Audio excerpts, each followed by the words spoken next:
내년 국회의원 선거의 예비 후보자 등록이 시작됐습니다. 경남 정치 1번지인 창원 성산구에서도 주요 정당 후보들이 등록을 마쳤습니다. 어제 사천의 인질극은 스토킹 혐의로 재판을 받던 남성이 벌인 사건이었습니다. 스토킹 범죄가 좀처럼 끊이질 않는 이유는 무엇인지 취재했습니다. 창원 평생학습센터 갑질 논란과 관련해 창원시가 현장 점검에 이어 운영 규정을 대대적으로 개선했습니다. 광화문 광장 세종대왕상을 만든 거장 김영원 조각가의 작품들을 모은 미술관을 만들기 위해 김해시가 문체부에 국립미술관 설립 신청을 했지만 심사를 통과하지 못했습니다. 여러분 안녕하십니까? 이어서 경남 소식입니다.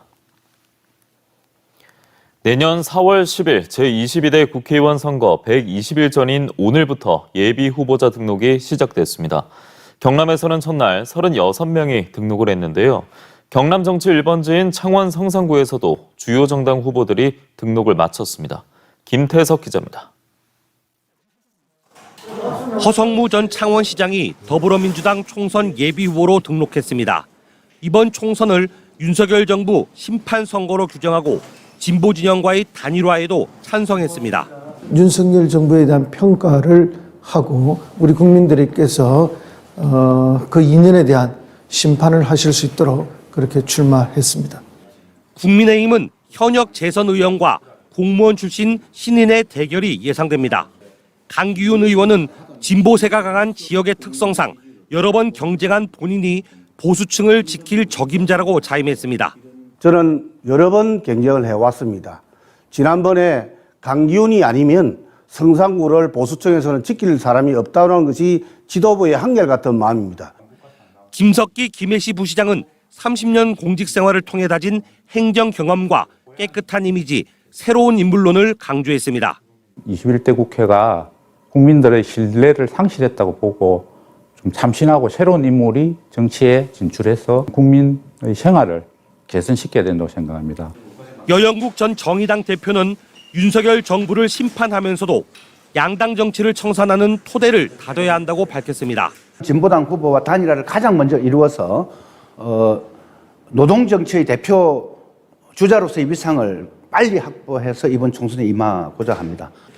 이영곤 진보당 성산구 지역위원장은 윤석열 대통령 탄핵을 위한 의석수 확보가 가장 중요한 이슈라고 내세웠습니다. 진보정치로 윤석열 퇴진을 위해 최선을 다할 것입니다. 야권 연대를 통한 200의석을 확보하기 위해서는 우선적으로 해야 되는 게 진보 대단결이라고 생각합니다. 모든 후보들이 노후화된 창원 도시의 재구조화 그리고 창원 국가산단의 미래 전략을 주요 공약으로 꼽았지만 방향은 조금씩 달랐습니다. 예비 후보자로 등록하면 선거사무소 설치, 어깨띠 착용, 선거운동용 명함 배부 등 공직선거법이 정한 선거운동이 가능하며 1억 6천만 원까지 후원금도 모을 수 있습니다. MBC 뉴스 김태석입니다. 어제 사천의 한 아파트에서 흉기를 든 남성이 여성을 붙잡고 인질극을 벌이다 투신한 일이 있었습니다. 알고 봤더니 이 남성은 피해 여성을 스토킹한 혐의로 벌금형 약식 명령을 받고 정식 재판을 청구했던 사실이 알려졌는데요. 좀처럼 끊이질 않는 스토킹 범죄, 정말 대책은 없는 것인지 서창호 기자가 취재했습니다.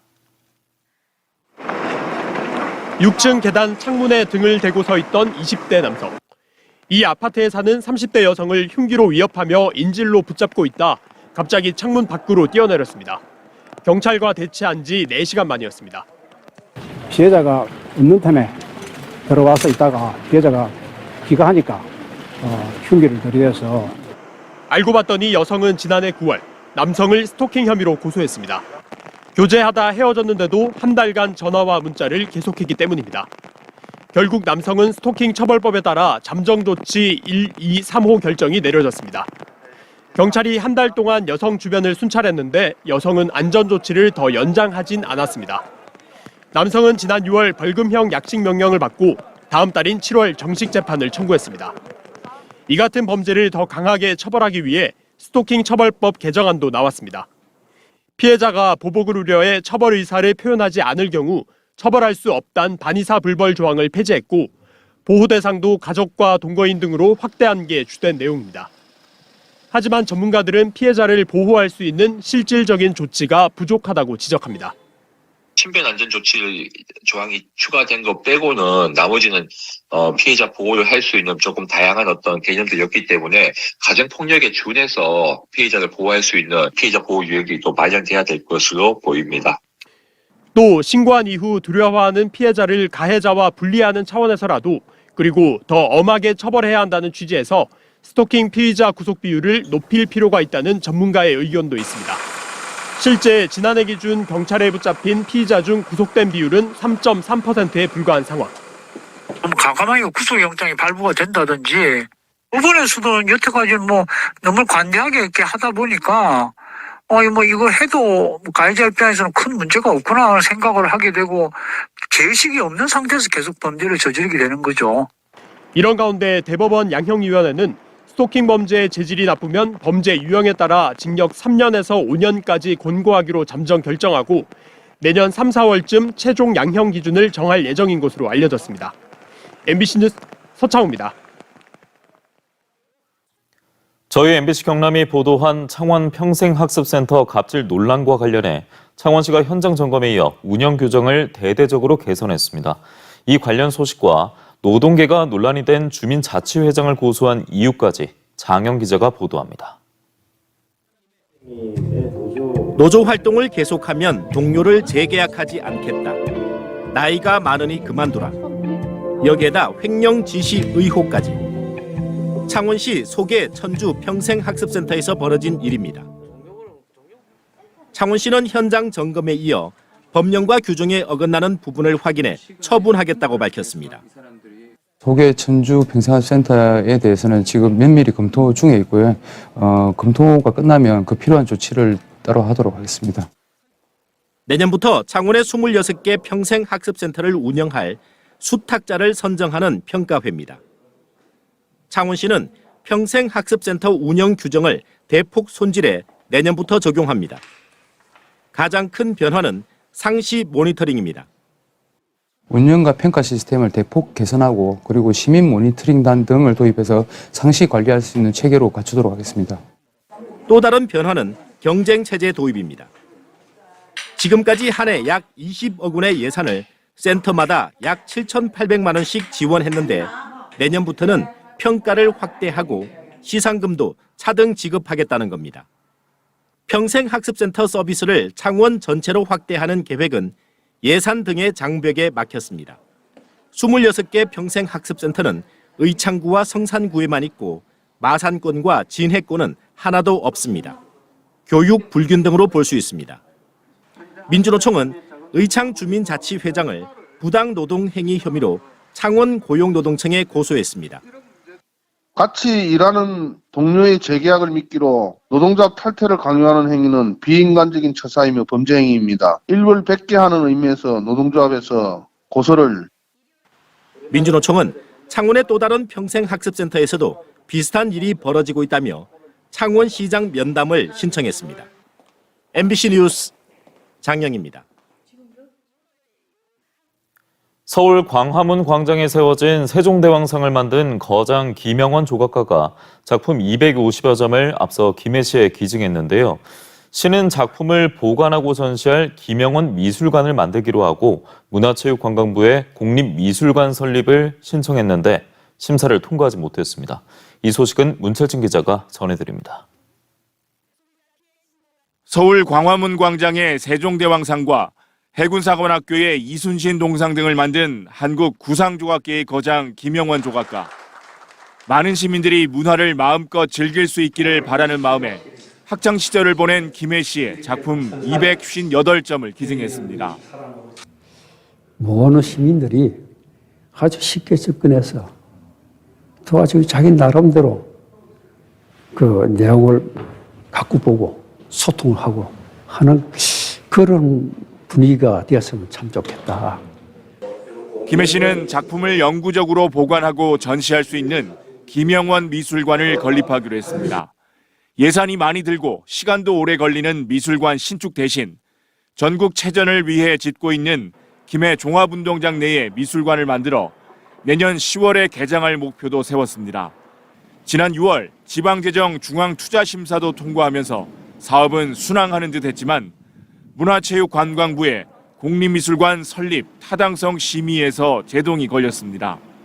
공립미술관의 작가 명칭을 사용하는 것이 타당한지, 생존 작가의 작품만으로 운영했을 때 확장성이 있을지 의문을 제기한 겁니다. 김해 씨는 전국에 있는 공립미술관 72곳 중 25곳이 작가 명칭을 사용하고 있고 지역명을 쓴 미술관보다 관람객 수와 수입 면에서 경쟁력도 더 높다는 판단입니다. 또 문신미술관이나 이성자 미술관 등 지역의 다른 미술관과의 교류를 통해 확장성도 높일 수 있다고 강조합니다. 미술관하고 저희들이 MOU를 체결해서 서로 이렇게 작품 교류를 통해서 김해뿐만 아니라 경남 도민 전체가 미술 작품 향유할 수 있는 기회를 많이 주고자 하는 그런 의도로 지금 시작된 거고. 김해 씨는 심의에서 지적된 부적정 사유를 보완하고 김영원 미술관이 가지는 강점을 부각시켜서 내년 1월에 다시 타당성 심의를 신청합니다. 4월에 심의를 통과한다면 목표했던 10월 개관도 가능할 것으로 보고 행정력을 더욱 집중할 계획입니다. MBC 뉴스 문철진입니다. 경남도 의회와 도내 시군 의회 간의 적극적인 교류와 협력이 필요하다는 설문조사 결과가 나왔습니다. 도내 지방의원 전체를 대상으로 처음 실시한 조사인데 협력체계 구축을 위한 논의회장이 처음으로 마련됐습니다. 박종홍 기자입니다. 창원대 산학협력단이 최근 경남도 의원과 도내 18개 시군의회 의원 300여 명 전체를 대상으로 한 설문조사 결과입니다. 도의원과 시의원, 군의원 간 공식적인 모임에 대해 평균 80% 이상이 필요하다고 답했고 응답자의 3분의 2 이상은 적극적인 상호 교류도 필요하다고 인식했습니다. 도내 지방의원 60% 이상은 공동 연구 수행이 필요하다고 답했는데 시의원이 도의원이나 군의원보다 적극적이었습니다. 의회 직원의 인사교류 필요성에 대해서도 60% 정도의 의원들이 긍정적인 시각을 보였고 우주항공청과 후쿠시마 원전 오염수 같은 공동 사안에 대한 협의 조정 필요성에도 다수가 공감하는 것으로 조사됐습니다. 이 같은 공감대를 바탕으로 도의회와 시군의회 협력 체계 구축을 위한 토론회가 처음으로 마련됐습니다. 독립적인 기구인데다가 또 의원 상호 간에 또 뭐 정당도 있고 또 연령도 있고 성별도 있고 여러 가지 차이점들이 있기 때문에 교류하지 못한 측면도 있지만은 제도화가 안 돼 있었다. 지방자치법 개정으로 정책지원관과 인사청문회 제도가 시행되면서 광역과 기초의회 사이에 정보 교류와 협력이 더 필요해진 게 현실입니다. 기초의회가 지방자치법이 개정되면서 여러 가지 내용을 겪고 있습니다. 정책지원관 제도라든지 그리고 인사청문회 제도 이런 부분들이 빠르게 접목이 돼야 되는데 잘 이렇게 정착이 되지 않는. 전국적으로도 사례를 찾아보기 어려운 상황에서 문제는 실질적인 교류와 협력을 현실화할 실천 방안 마련입니다. 기존 광역은 광역끼리, 기초는 기초의회끼리 그들만의 협의체 구성을 넘어서기 위해선 지방자치법 개정을 통해 경남도의회와 각 시군의회 의장으로 구성된 의장협의회와 같은 상설 조직을 꾸릴 수 있어야 합니다. 이와 함께 경남도의회와 시군의회 간의 구체적인 교류 협력 방안을 담은 조례 제정도 함께 추진돼야 합니다. 의회와 도정, 그다음에 주민들이 같이 참여할 수 있는 그런 역량을 키워나감으로 인해서 지방자치 수준을 높이고 도의회와 시군의회의 협력체계 구축은 자연스레 의정 역량 강화로 이어지고 이는 도민 복리 증진이라는 지방의회 존재 이유와도 맞닿아 있습니다. 의원들의 적극적인 실천이 필요한 대목입니다. MBC 뉴스 박종웅입니다. 1979년 12월 12일 전두환을 비롯한 군부 사조직 한화회가 일으킨 군사 반란에 저항하다 전사한 김호랑 중령의 추모제가 오늘 오전 김해에 있는 김호랑 중령 흉상 앞에서 열렸습니다. 김해인물연구회 주관으로 10번째로 진행된 이날 추모제에는 추모비 건립 촉구 결의안을 발의했던 이농철 의원을 비롯해 유승민 전 의원 등 100여 명이 모여 김중령을 추모하고 뜻을 기렸습니다. 사천시민참여연대가 기자회견을 열어 여야 2+2 협의체는 우주항공청 법안이 12월 중에 통과되도록 적극적인 협상에 나서라고 촉구했습니다. 참여연대는 항공우주연구원과 천문연구원을 우주항공청 직속 기관으로 두고 대전에 그대로 두는 안을 여야가 사실상 합의해 사천에 설치될 우주항공청은 빈 껍데기가 될 우려가 높다면서도 국가안보와 직결된 정부 정책에 대승적으로 동의한다는 측면에서 여야 모두 12월 법안 통과에 협력해야 한다고 주장했습니다. 경상남도와 한국무역협회 경남본부는 29회 경남무역인상 시상식과 60회 무역의 날 정부 포상 전수식을 열었습니다. 오늘 행사에서는 경남무역인상으로 범한 네카텍을 비롯한 6개 업체가 수출 유공탑을, 성신 RST 박경택 부사장을 비롯한 기업인 18명이 수출 유공자로 선정됐습니다. 함께 전수된 무역의 날 정부 포상에는 98개 업체와 기업인 등 47명이 선정됐습니다. 동북아 물류 플랫폼 정책 세미나가 오늘 김해 중소기업 비즈니스 센터에서 펼쳐졌습니다.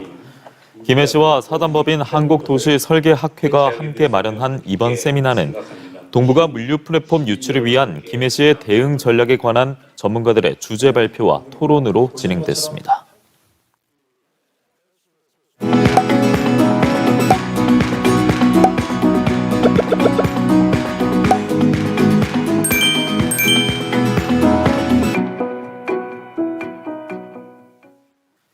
다음 소식입니다. 민주노총 경남본부는 지난달 24일 현대모비스 창원 공장에서 부품을 공급하던 50대 노동자가 기계에 협착되는 사고를 당해 치료를 받다 오늘 오전 숨졌다고 밝혔습니다. 민주노총 경남본부는 일터에서 발생하는 노동자의 죽음에 대해 정부와 여당, 사법부는 반성하고 책임 있게 나서야 한다며 중대재해를 발생시킨 사업주에게 관용과 솜방망이 처벌이 아닌 죽음에 대한 책임을 묻기 위해 강력하게 처벌해야 한다고 강조했습니다. 장애 아동을 500차례 넘게 상습 학대한 혐의로 진주 어린이집 보육교사 6명에게 징역 3년 등의 실형을 선고한 1심 판결에 대해 검찰이 항소했습니다.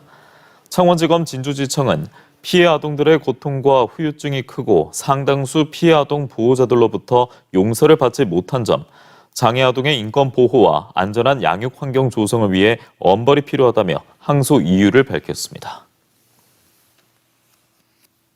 경남의 대학 가운데 처음으로 폐교한 한국국제대학교의 감정가가 예상보다 높아 매각의 난항이 예상됩니다. 앞서 한국국제대 교직원들이 법원에 제출한 파산 신청서에서는 대학과 외부 기숙사가 290억 원 정도로 평가됐지만 최근 감정평가에서는 이 금액을 크게 웃돈 것으로 나타났습니다. 때문에 지역사회에서는 지자체나 정부가 대학 자산 매입에 적극적으로 나서 공익적 활용 방안을 찾아야 한다는 지적이 일고 있습니다. 경남교육청이 오늘부터 경남대입정보센터 누리집에서 학생과 학부모를 위한 대입정시 모집 맞춤 상담 신청을 선착순으로 받습니다. 상담은 오는 19일부터 20일 매일 오후 4시부터 9시까지 경남교육청 제2청사에 있는 경남대입정보센터와 진주에 있는 서부대입정보센터에서 한 명당 30분간 1대1로 진행됩니다. 창원시 상수도 사업소가 농어촌 지역에 지방 상수도를 공급하기 위해 186억 원을 투입해 관로 공사를 추진하고 있습니다. 우선 마산아프구 진북면 덕기 귀정마을엔 상수관로 매설을 마무리한 데 이어 의창구 북면 신음과 진해구 백일, 마산아프구 예곡 등 20여 개 마을엔 이달 또는 내년 말까지 관로 매설을 마무리해 지방 상수도를 공급할 예정이라고 밝혔습니다. 경남 소식이었습니다. 고맙습니다.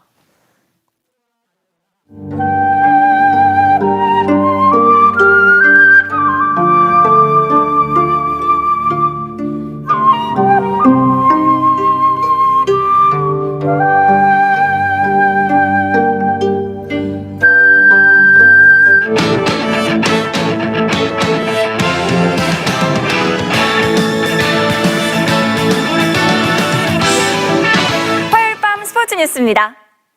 세계 배드민턴 올해의 여자 선수의 안세영 선수가 선정됐습니다. 우리 선수로는 20년 만의 수상인데요. 2023년 한 해를 최고의 해로 마무리하게 됐네요. 손정훈 기자입니다. 지난 2019년 우리 선수 최초로 세계 배드민턴 신인상을 수상했던 17살 안세영. 좀 더 잘하라는 의미에서 주는 상 같아서 열심히 해야겠다는 생각도 많이 드는 것 같아요. 그리고 불과 4년 만에 21살 안세영은 세계 최고의 선수로 꼽혔습니다. 한껏 멋을 내고 시상식에 온 안세영.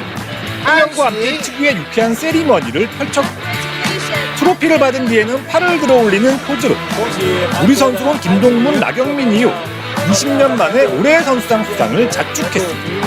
올해 이렇게 열심히 달렸는데 이렇게 좋은 상을 받을 수 있어서 너무 기쁘고요. 또 이 상을 받고 나서 제 자신이 좀 더 단단해질 수 있도록 더 노력을 해야 될 것 같아서 좀 의미가 깊은 상인 것 같습니다. 평가 기간 성적도 압도적이었습니다. 출전한 16개 대회에서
우승을 올해까지 딱 응원했었는데 그건 다 올해까지만 딱 하고 하지만 그만큼 얻은 것도 많았습니다.